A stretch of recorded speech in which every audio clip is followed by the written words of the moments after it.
Shalom Bapak Ibu dan saudara dikasih Tuhan. Bagaimana kabar hari ini? Kiranya kasih karunia dan damai sejahtera dari Allah Bapa dan Tuhan Yesus Kristus ada pada Bapak Ibu Saudara semua. Pagi ini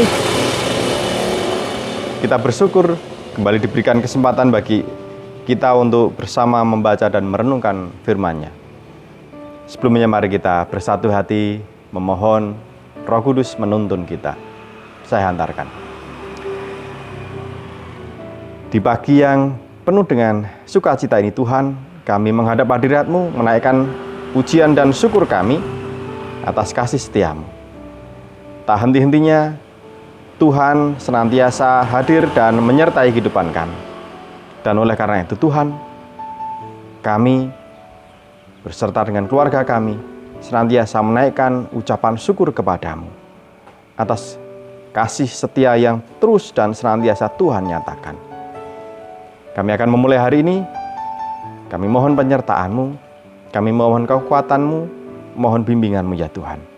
Dan bila firman yang kami dengar, kami renungkan, menjadi pelita dalam kehidupan kami. Bersabdalah ya Tuhan, kami siap untuk mendengar dan melakukannya. Amin. Pembacaan firman Tuhan dari kitab Amsal 1 ayat 1 sampai 7. Amsal 1 ayat 1 sampai 7 demikian. Amsal Salomo bin Daud, Raja Israel. Untuk mengetahui hikmat dan didikan, untuk mengerti kata-kata yang bermakna, untuk menerima didikan yang menjadikan pandai, serta kebenaran, keadilan, dan kejujuran, untuk memberikan kecerdasan kepada orang yang tak berpengalaman, dan pengetahuan serta kebijaksanaan kepada orang muda.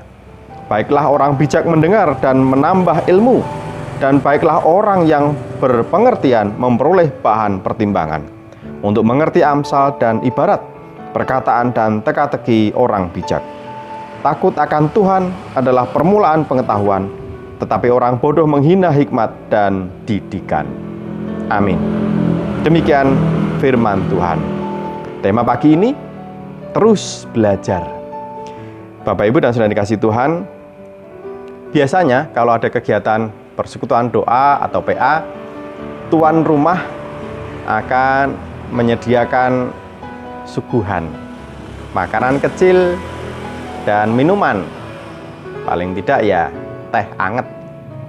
Nah, selain minuman teh anget dalam gelas, biasanya tuan rumah pasti akan menyediakan juga sebuah teko yang berisi juga teh manis yang nanti akan dipakai untuk nambah alias ngejok minuman dari peserta PA yang mungkin sudah berkurang atau malah sudah habis. Teko ini akan dipakai untuk mengisi gelas-gelas dari peserta, tetapi gelas yang sudah berkurang isinya atau bahkan sudah habis. Kalau gelas ini masih penuh, tidak mungkin bisa diisi ulang, tidak mungkin bisa ditambah lagi, sebab kalau ditambah yang terjadi luber, basah semua dan tidak akan ada gunanya. Supaya gelas ini bisa diisi lagi, berarti gelas ini harus dikurangi isinya atau semakin diminum dulu kemudian baru bisa diisi ulang. Bapak Ibu dan saudara dikasih Tuhan, gambaran tentang gelas minuman ini mengingatkan kita sebagai umat Tuhan terkait dengan firman pagi ini yang mengajak kita untuk mau terus belajar supaya kita menjadi cerdas, menjadi pandai, menjadi berpengalaman, menjadi bijak. Nah, supaya kita bisa belajar, kuncinya adalah jangan pernah merasa sudah pinter. Jangan pernah merasa bahwa diri kita sudah lengkap ilmunya, sudah sempurna, tidak butuh apa-apa lagi. Sebab kalau itu yang terjadi, sama seperti gelas minuman yang penuh.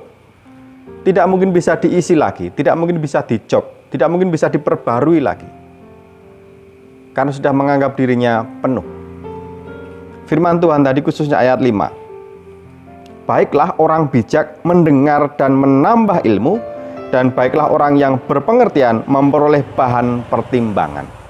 Firman Tuhan pagi ini pun mengingatkan, orang bijak bukan berarti sudah cukup dan tidak perlu belajar lagi. Orang bijak pun harus belajar untuk mengosongkan dirinya dan menyadari bahwa dirinya masih membutuhkan pembelajaran untuk semakin memperlengkapi dia, untuk semakin membuat dia bertambah bijak, bertambah pengetahuan, bertambah pertimbangan-pertimbangan lagi. Mari Bapak Ibu Saudara, kita terus belajar dalam kehidupan kita. Siapapun kita, setinggi apapun latar belakang pendidikan kita, tetapi kita harus memiliki pemahaman dalam diri kita bahwa kita ini masih kurang, kita ini masih memiliki kekurangan, dan kita harus belajar untuk memperlengkapi diri kita untuk semakin baik, dan semakin baik lagi. Kalau kita menganggap diri kita sudah paling baik, paling pintar, paling bijak, maka tidak ada gunanya lagi. Kita sebenarnya bukan lagi menjadi orang pintar atau orang bijak, menjadi orang yang bodoh karena menghina hikmat dan didikan. Selamat belajar, terus belajar tentang firman Tuhan, belajar tentang kehidupan, belajar tentang panggilan kita menjadi umat Tuhan, belajar tentang welas asih, belajar untuk melakukan, belajar untuk menyempurnakan setiap hal yang kita kerjakan. Terus belajar, Tuhan menyertai dan memberkati. Amin.